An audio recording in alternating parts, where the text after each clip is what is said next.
Assalamualaikum warahmatullahi wabarakatuh. Good evening, dear Mr. Sufajari. I'm Wida Priyana as moderator of Group 5. Will introduce the another group members. First is Anis Jihan Hamidah. Second is Eka Oktaviani. Third is Erna Gusti Lestari. Fourth is Nila Kartikasari. Fifth is Putri Ayu Masuda. Sixth is Putri Puji Lestari. On this occasion, our group will present English assignment entitled The Effect of Pandemic on Economic Development Increasing. Well, to short the time, I invite Anis Jihan Hamidah to present her presentation. The effect of pandemic on economic development increasing. The impact of the COVID-19 pandemic has greatly affected economic growth. The existence of quarantine policies, social distancing, and large-scale social restriction (PSBB) greatly affect the activity of the tourism and manufacturing sector, causing slower economic growth. The workforce is reduced, unemployment and poverty are increasing, which costs state revenue in the form of income tax (PPH) to disgorge, and also the impact of the COVID-19 pandemic has caused a decline in investment number in various business sectors. Uncertainty due to this pandemic has caused many people to hesitate to start investing and entrepreneurs too. The first time that COVID-19 was discovered in China, it brought China's trade activities in a negative direction, so that it had an impact on the world trade flow and system, and also had an impact on Indonesia.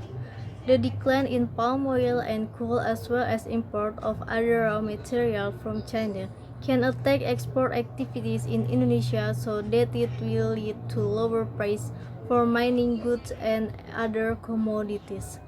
The impact of COVID-19 not only disrupted Indonesia's export and import sector, but also affected the trade sector, namely from tax revenue, which also experienced a decline. This has a very serious impact because the trade sector tax revenue has a major contribution in boosting state revenue, to be precise, which is the second largest.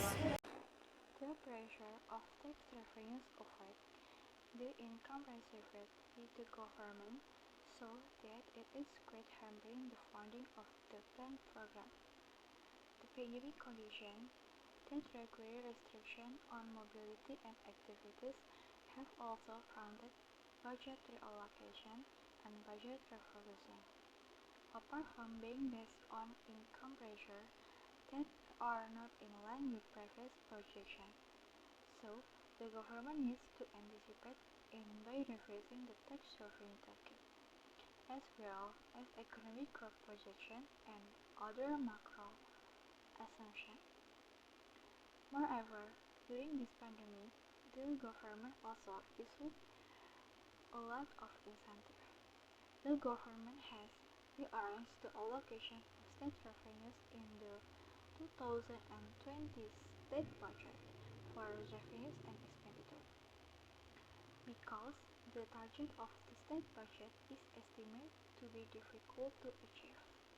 The next impact is in business patterns and the application of unusual business models. Restriction on access to community mobility to meet in various activities, including business and economy activity, have resulted in the growth of a shift in the current business model. The conventional economy shift, which was previously predicted to take time for implementation in the community, turned out to be in a pandemic condition like today. All parties are required to adapt to the new business model, and the less significant influence in the use of information and communication technology. The COVID-19 pandemic has forced everyone to no longer carry out conventional activity. Restriction on gatherings, restriction on crowding activity are trigger for the need for innovation with the use of technology. Indonesia is fighting against COVID-19 by modifying its regional quarantine policy entails skill, social restriction that are local in nature according disparity of the province, district or city.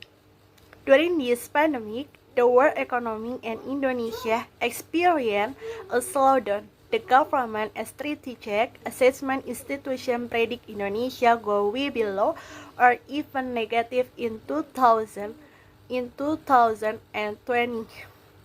To that end, the government seeks to schedule a new normal policy so that economic impact of the pandemic does not cause a prolonged crisis. Information and communication technology is a bright for all parties to continue to survive in various conditions. Adoption and implementation of information and communication technology in the economic sector is inevitable. The application of information and communication technology is not only monopolized by certain circles or high-class entrepreneurs, but has become a need for all circles today. However, it becomes an obstacle for business people who have not been able to adapt and implement information and communication technology in their business. Technical barriers and other things are a challenge for every business person at every level to survive in a pandemic condition. The local government and the central government need to be aware of the real conditions that occur in the community. The government needs to be present and provide breakthroughs and assistance so that the effect of the COVID-19 pandemic in the economic sector do not continue and increasingly negatively affect people's life at large. A few presentations from our group. Thank you for your attention, and if there are shortcomings, please forgive me. Good evening. Wassalamualaikum warahmatullahi wabarakatuh.